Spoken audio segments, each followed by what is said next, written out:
Hi everyone, welcome to my YouTube channel. කාලෙකට පස්සේ මගේ 2026 අවුරුද්දේ උපන්දිනය කොහොමද ගෙවුනේ කියලා මට මතකයක් වෙන්න සහ මේක ඩොකියුමන්ට් කරලා තියාගන්න මම කැමති නිසා මම YouTube කරන්නත් කැමති නිසා මම ඔයාලත් එක්ක ෂෙයා කරගන්නවා. ඉතින් 2026 මගේ උපන්දිනය තියෙද්දි මම ගෙදර නෙවෙයි ඉන්නේ මගේ බෝඩින් එකේ. මම වර්ක් කරන නිසා සහ මගේ 4th year නිසා මට කොළඹ තමයි ඉන්න උනේ. ගිය අවුරුද්දට වඩා සෑහෙන්න වෙනස් ගොඩාක් දේවල් වෙනස් වෙලා ගෙදර කට්ටියත් එක්ක සමරු උපන්දිනේ තනියමම මමම උයාගෙන තනියම මමම කිරිබතක් හදාගෙන දවස පටන් ගන්න දවසක් තමයි මට 2026 දී හම්බ වුනේ.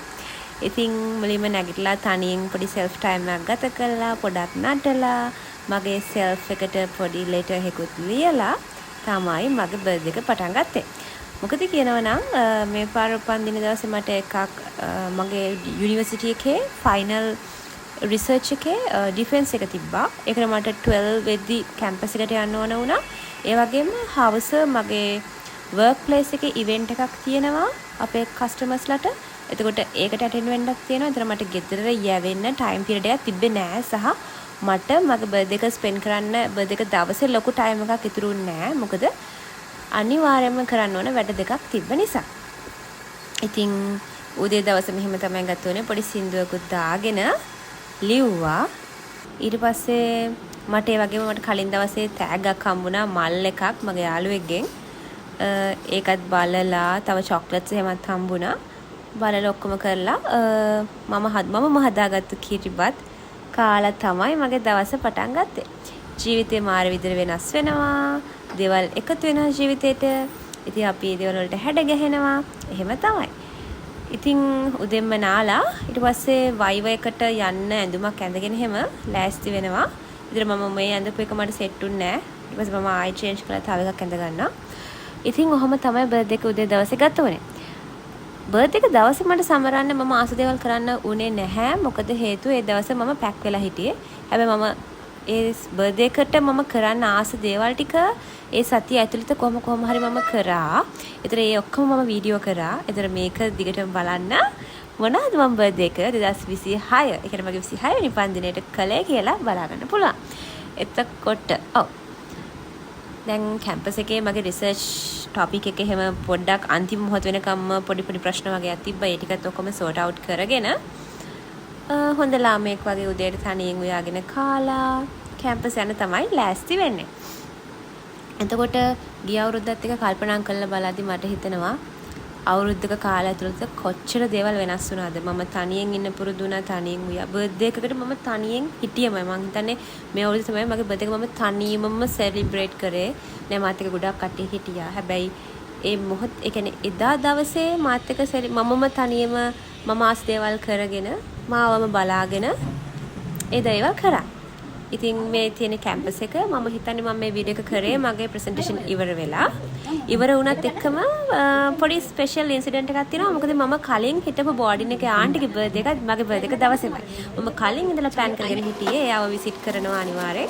ඉතින් එයා බැංක් එකේ වැඩ කරන්න මම එයාවත් මීට් වෙලා එයාටත් පොඩි ගිෆ්ට් එකක් දීලා එයා හිතුවේ නෑ මම එයි කියලා.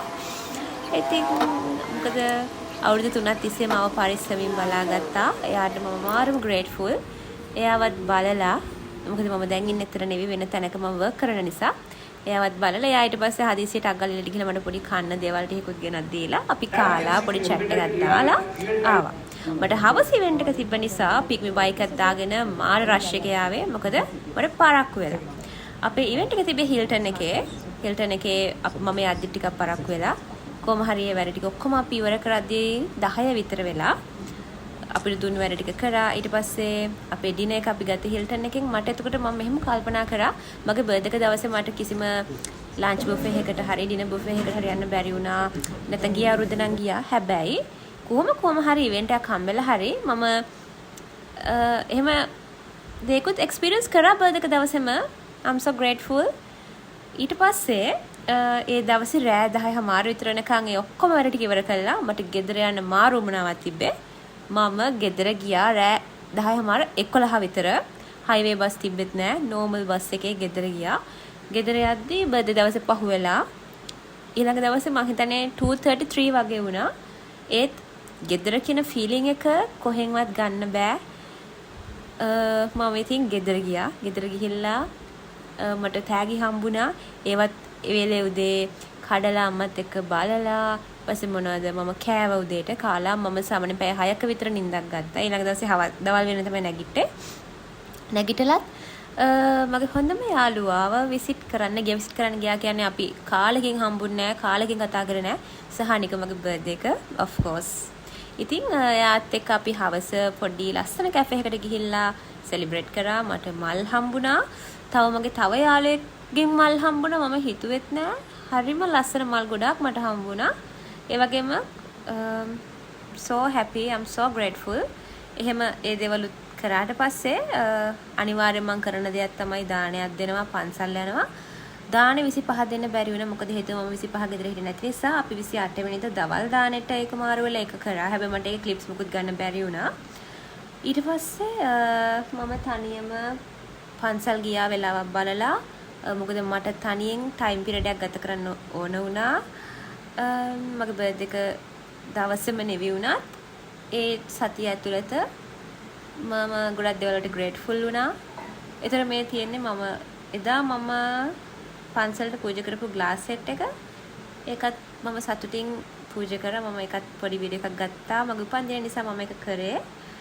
ඊට පස්සේ හොඳම හරිය අපි සයික්ලින් ටුවර් එකක් කරා වැලිගම ඇතුලේ.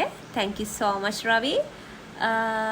මාරම ලස්සන එක්ස්පීරියන්ස් එකක්. මම කවදාවත් වැලිගම ඇතුලේ සයික්ලින් කළා නෑ. උදේ පාන්දර අපි වෙකන් ගිහිල්ලා අපිට හොඳට සංග්‍රහ කළා. ලස්සන එක්ස්පීරියන්ස් එකක් දුන්නා. ඊට පස්සේ අපි මම මගේ හොඳම යාළුවයි අපි හිතන්නවත් නැතුව එකපාරම සඩන් ප්ලෑන් එකක් අපි ගෝල් වල මෙහෙ යමු කියලා කතා වුණා. ෂණික ගිහිල්ලා එතන ලස්සන පූල් ඒරියා එකක් කියන්නේ අපි හිතුවෙත් නෑ නිකන් ඩේ අවුට් එකක් වගේ. මේ හිතුන මේ කරා වගේ වැඩක්. මොකද සයික්ලින් ටුවර් එක ඉවරලා අපිට ටයිම් තිබ්බා. ඉතින් අපි දෙන්න ගිහිල්ලා තනියම හරිම ෂෝක්. කවුරුත් ඕනේ නෑ. ඔයාට හොඳ යාළුවෙක් ඉන්නවා නම් වෙන මොකුත් ඕනේ නෑ. අපි ගිහිල්ලා කාලා ලොකු වෙලාවක් අපි කතා කරා. ගොඩාක් දේවල්. මොකද ලයිෆ් එකේ ගොඩාක් දේවල් බෙදා ගන්න තිබ්බා. මොකද අපි ගොඩ කාලෙකින් හම්බුන්නේ නෑ. ගොඩ කාලෙකින්. මොකද අපි දෙන්න දැන් තැන් දෙකක ඉන්නේ. එතකොට හම්බෙනවා හරිම අඩුයි. ඉතින් සෑහෙන දේවල් කතා කළා. ඔයාලා දන්නවා ඇති තමන්ගේ යාළුවෙක් එක්ක තමන්ගේ ජීවිතේ දේවල් බෙදා ගන්නවා කියන්නේ ජෙනුයින්ලි ඒක මාරම හොඳ ෆීලිං එකක්. මේ තියෙන්නේ එළිය හරිම ලස්සනයි. අපි හිතුවෙත් නෑ ෂණික ගත්තු ඩිසිෂන් එක හොඳ වුණා. මොකද එදා කට්ටිය වැඩි හිටියෙත් නෑ. අපි ට්‍රී හවුස් එකකට ගියා. මගේ ෆස්ට් ටයිම් මම ට්‍රී හවුස් එකකට යන. එතකොට ඒකත් එක්ස්පීරියන්ස් කරා. ඊට පස්සේ බර්ත්ඩේ කේක් කපන එක. මම වීඩියෝ එක දාන්න පරක් වුණෙත් මට මේ කැලේ කොහම හරි වීඩියෝ කරන්න ඕන නා. මේ මගේ අලුත් ඔෆිස් එක. අලුත් ඔෆිස් එකේ කට්ටිය ඉන්නවා. තා පොඩ්ඩකින් ඕගොල්ලන්ට බලන්න පුළුවන් ඔක්කොමලා.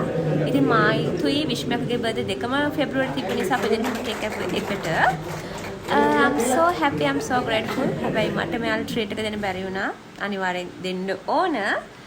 ඊට පස්සේ මේ කේක් එක දැන් ඔක්කොලටම කපනවා. ඔෆිස් එකේ ඉන්න ඔක්කොලටම මෙන්න ඉන්නවා ඔක්කොමලා. අපේ බර්ත්ඩේස් කරද්දී ඔක්කොමලා වට වෙලා හැපි බර්ත්ඩේ කියලා එහෙම තමයි කරන්නේ. ඉතින් සාරාංශයක් විදියට මෙහෙම තමයි බර්ත්ඩේ සතිය බර්ත්ඩේ මාසේ ගත වුණේ. I'm so happy, I'm so grateful. මගේ self එකට මට කියන්න තියෙන්නේ හැමතිස්සෙම ඔයාව ට්‍රස්ට් කරන්න ඔයාට පුළුවන්. ඔයා හරිම හොඳ ළමෙක්. I wish you a very happy birthday for this year and hopefully ඊළඟ අවුරුද්දත් මම හිතනවා මම වීඩියෝ කරයි ඒක මතක සටහනක් වෙන්න කියලා. ඉතින් thank you so much for watching. Bye bye.